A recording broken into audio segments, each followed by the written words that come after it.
कराची का एक इलाका लियारी इन दिनों सिनेमा की दुनिया में एक बहुत ही दिलचस्प वजह से चर्चा में है। सोचिए जरा, एक ही जगह और उस पर दो अलग अलग देश, दो बिल्कुल अलग अलग फिल्में बना रहे हैं और दोनों की कहानियां एक दूसरे से एकदम जुदा है। कमाल है ना। और यही वो सवाल है जो आज की हमारी इस पड़ताल की जड़ है। एक ही जगह को देखने के दो अलग अलग नजरिए और दोनों को बड़े पर्दे पर उतारा गया है। तो चलिए साथ मिलकर इस सिनेमाई उलझन को सुलझाते हैं। तो कहानी शुरू होती है भारत की एक फिल्म से। इस फिल्म ने अंतर्राष्ट्रीय स्तर पर लोगों का ध्यान खेचारी की तरफ खींचा। फिल्म का नाम था धुरंधर। अब धुरंधर जैसे ही रिलीज हुई, भारत में तो ये जबरदस्त हिट हो गई। लेकिन सरहद के उस पार पाकिस्तान में इसे लेकर लोगों की राय बटी हुई थी। कुछ को फिल्म का एक्शन वैक्शन तो पसंद आया, लेकिन बहुत से लोगों ने लियारी को जिस तरह दिखाया गया था उस पर गंभीर सवाल उठाए। फिल्म ने लियारी को कैसे दिखाया? इसे दिखाया गया गैंग वॉर, स्मगलिंग और ऑर्गेनाइज्ड क्राइम के एक गढ़ के तौर पर। मतलब पर्दे पर एक ऐसी दुनिया रची गई जो पूरी तरह से अस्त-व्यस्त और बिना किसी कानून के चल रही थी। अब जाहिर है, इस तरह की तस्वीर के बाद एक रिएक्शन तो आना ही था, और आया भी। पाकिस्तान में एक फिल्म बनाने का ऐलान हुआ, और ये सिर्फ एक फिल्म का ऐलान नहीं था, इसे एक ऑफिशियल, एक राजनीतिक जवाब की तरह पेश किया गया। सिंध के सूचना मंत्री शर्जील मेमन ने तो खुले तौर पर कहा कि ये फिल्म, जिसका नाम मेरा लियारी है, भारतीय फिल्म इंडस्ट्री के नेगेटिव प्रोपेगेंडा का एक करारा जवाब होगी। मकसद था दुनिया को लियारी का असली चेहरा दिखाना, एक ऐसा चेहरा जहां शांति हो, खुशहाली हो और गर्व हो। तो अब सवाल ये था कि धुरंधर जैसी एक्शन पैक्ड जासूसी थ्रिलर का जवाब कैसा होगा? क्या पाकिस्तान भी एक जासूसी कहानी बनाएगा, बस एक अलग नजरिए से? सबकी नजरें इसी पर टिकी थी। लेकिन जब फिल्म की पहली झलक सामने आई तो सब हैरान रह गए, क्योंकि कहानी में एक जबरदस्त ट्विस्ट था।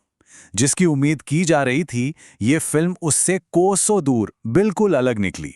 जो बड़े बड़े राजनीतिक बयान दिए गए थे, उनके बिल्कुल उलट मेरा लियारी कोई जासूसी थ्रिलर है ही नहीं, ये एक स्पोर्ट्स ड्रामा है। सोचिए, एक तरफ क्राइम और जासूसी और दूसरी तरफ खेल और उम्मीद। ये वाकई एक बहुत बड़ा सरप्राइज था। तो सवाल उठता है, अगर ये जासूसी थ्रिलर नहीं है तो फिर असली मेरा लियारी है क्या? ये असल में उम्मीद और हिम्मत की एक कहानी है। मेरा लियारी एक महिला फुटबॉल टीम की कहानी है। फिल्म की जो मेन कैरेक्टर हैं, आयशा उमर, वो एक ऐसी फुटबॉल कोच बनी है जिन्हें एक चोट के बाद खेलना छोड़ना पड़ा था। वो लियारी वापस आती हैं और वहाँ की नौजवान लड़कियों को फुटबॉल सिखाना शुरू करती हैं और उन्हें जिंदगी की चुनौतियों से लड़ने में मदद करती हैं। अगर आप सोच रहे हैं कि ये किस तरह की फिल्म है, तो इसकी वाइब आपको दंगल, बेंड इट लाइक बेकम या फिर चक दे इंडिया जैसी फिल्मों की याद दिलाएगी। वही प्रेरणा, वही जज्बा, जहां खेल सिर्फ एक खेल नहीं रहता बल्कि सामाजिक रुकावटों को तोड़ने और सपनों को सच करने का एक जरिया बन जाता है। और पता है, इस फिल्म की सबसे कमाल की बात क्या है? इसकी सच्चाई, इसकी ऑथेंटिसिटी। डायरेक्टर अबू अलीहा ने बताया कि फिल्म के 80% कलाकार, चाहे वो सपोर्टिंग एक्टर्स हों या लोकल फुटबॉल टीम के मेंबर्स, वो सब असल में लियारी के ही रहने वाले हैं। ये अपने आप में कितनी बड़ी बात है।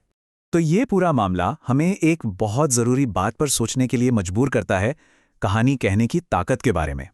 किसी भी जगह की पहचान कौन बनाता है, और अपनी कहानी को खुद कहना इतना ज़रूरी क्यों है? मतलब जो राजनीतिक बातें हो रही थीं और जो असल में कला के जरिए कहा गया, उसमें ज़मीन आसमान का फ़र्क था। मेरा लियारी सिर्फ किसी फिल्म का जवाब नहीं है, बल्कि ये लियारी के लोगों की अपनी सच्ची कहानी है जो उन्होंने खुद बताई है। और आखिर में हम इसी एक सवाल के साथ आपको छोड़े जाते हैं। किसी भी जगह की असली पहचान क्या होती है? क्या वो तस्वीर जो दूसरे उस पर थोप देते हैं, या फिर वो कहानी जिसे वहां के अपने लोग पूरी दुनिया को सुनाना चाहते हैं? इस पर जरा सोचिएगा जरूर।